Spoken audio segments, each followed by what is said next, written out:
विठोबा नामदेव की मुक्ति की कथा। एक दिन नामदेव नामक व्यक्ति स्वामी समर्थ के शरण में आया। वह वर्षों से भटक रहा था। स्वामी महाराज ने उसे एक ही वाक्य में आत्मबोध करा दिया। कुछ ही दिनों में वह ध्यानस्थ होकर परम गति को प्राप्त हुआ।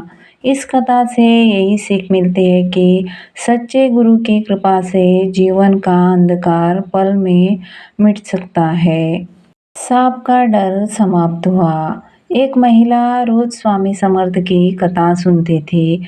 एक दिन उसे सांप ने डस लिया, परंतु उसका विश्वास इतना अटूट था कि वह बच गई।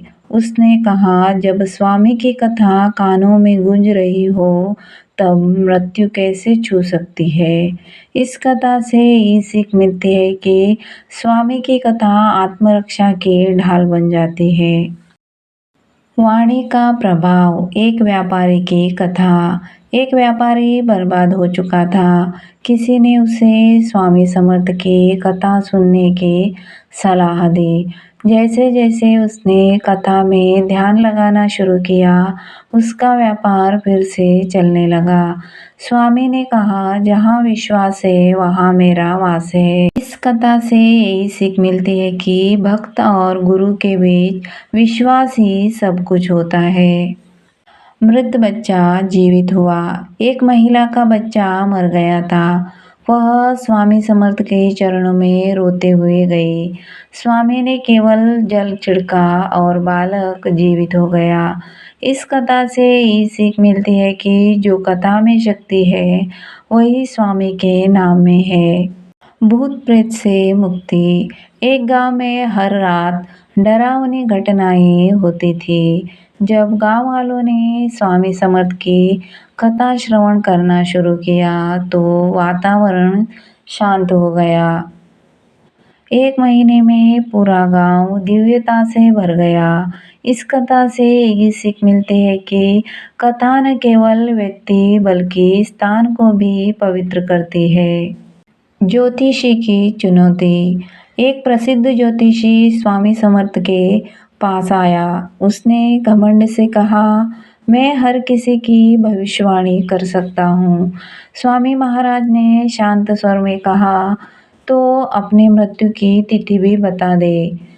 ज्योतिषी चुप हो गया। स्वामी जी बोले, जो खुद को नहीं जानता वो दूसरों का क्या जानेगा। वो उसी दिन से सन्यासी बन गया।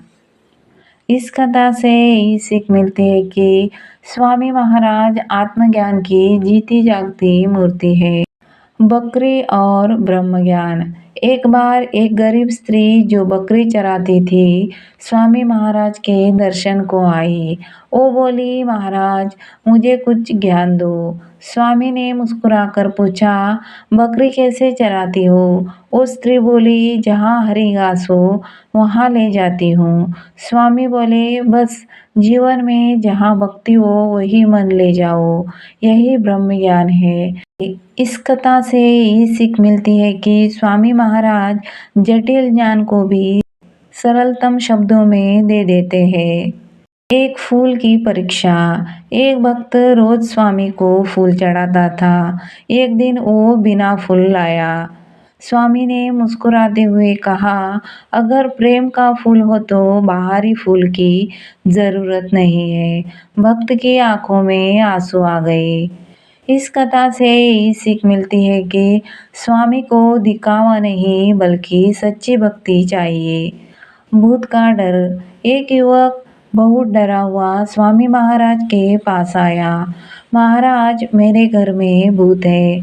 स्वामी बोले, जाकर जोर से कहे, श्री स्वामी समर्थ, श्री स्वामी समर्थ। युवक ने ऐसा ही किया और डर समाप्त हो गया। इस कथा से यही सीख मिलती है कि स्वामी समर्थ का नाम स्वयं सुरक्षा कवच है। गरीब की झोपड़ी में भोजन। एक बार स्वामी समर्थ महाराज अचानक एक गरीब किसान की झोपड़ी में पहुँचे।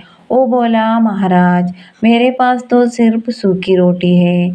स्वामी बोले, पर प्रेम तो गर्म है ना। उन्होंने वही प्रसन्न होकर भोजन किया।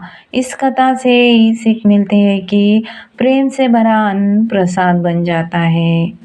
एक प्रश्न और एक उत्तर।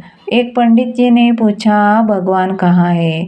स्वामी बोले, जहाँ तू नहीं है वहाँ वही है। पंडित चुप हो गया।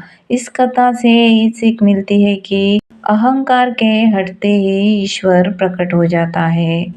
तिल का तेल और मोक्ष। एक महिला स्वामी से पूछने आई, मोक्ष कैसे मिलेगा? स्वामी बोले, जैसे तिल में तेल है वैसे ही तुझ में आत्मा है, पहचान ले वही मोक्ष है। इस कथा से ये सीख मिलती है कि मोक्ष कोई दूर की बात नहीं, वह भीतर की अनुभूति है। पानी में पत्थर। एक शिष्य बोला, मुझे ध्यान नहीं लगता। स्वामी बोले, पत्थर को पानी में डाल, वह डूबेगा। ऐसे ही मन डूबा नहीं तो ध्यान कैसे लगेगा? शिष्य ने मन को गहरा लगाया और ध्यान में लीन हो गया। इस कथा से ये सीख मिलती है कि ध्यान की गहराई पाने के लिए मन को स्थिर करना जरूरी है।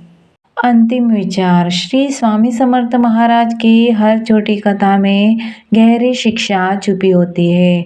वह केवल चमत्कार ही नहीं, आत्मिक क्रांति लाते हैं। जो उनकी लीला समझे वह जीवन भर संकट से मुक्त हो जाता है। अगर आपको श्री स्वामी समर्थ महाराज की कथा सुनना पसंद है तो वीडियो को एक लाइक दें और चैनल को सब्सक्राइब करें।